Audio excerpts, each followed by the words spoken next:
The three-man delegation came to America seeking help from members of Congress and others who would listen. We are here in Washington as Catholics, Protestants, and Muslims because our country is experiencing a crisis.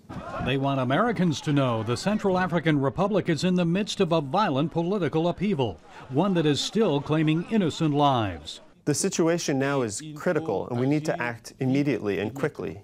You have men and women and children who are just killed openly. The recent violence began when rebels known as the Selekas overthrew the government in March 2013. Muslim militias started attacking churches, Christian homes, and businesses. Is that true? And how do you respond to that? It's true, as you know, that perhaps the Seleka rebellion is comprised of as many as 80 or 90% Muslim. Surely they've certainly pillaged and burned and killed. They stole many vehicles and places that belong to the church.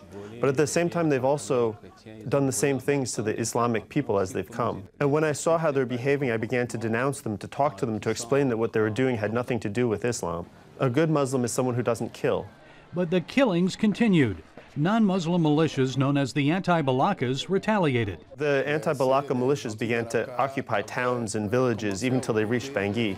Their abuses of civilians were so great that the Muslims had to flee, and many of them moved into our churches and parishes. And we can say that that has saved the lives of most of the Muslims who've remained in Central African Republic. More than 700,000 people have fled the violence and are now internally displaced. Another 300,000 are refugees in neighboring countries. Pastor Nicola says many Christians like him have taken Muslim families into their homes. A small number of French troops are attempting to keep the peace, but religious leaders say it's not enough. They want additional outside help. They say UN peacekeepers are needed, and Western nations should increase assistance to refugees and the internally displaced. All of these stories make us think of the tale of the Good Samaritan. And for us, that Good Samaritan might be an American who's watching the TV now and might want to come to help our country. And the Archbishop, Imam, and Pastor also urge people to pray for the Central African Republic. God says in the Bible that we should forgive our enemies. The prayers have to be oriented to reconcile hearts, to disarm hearts. They say it's the only way to bring about peace and start rebuilding their country. Gary Lane, CBN News.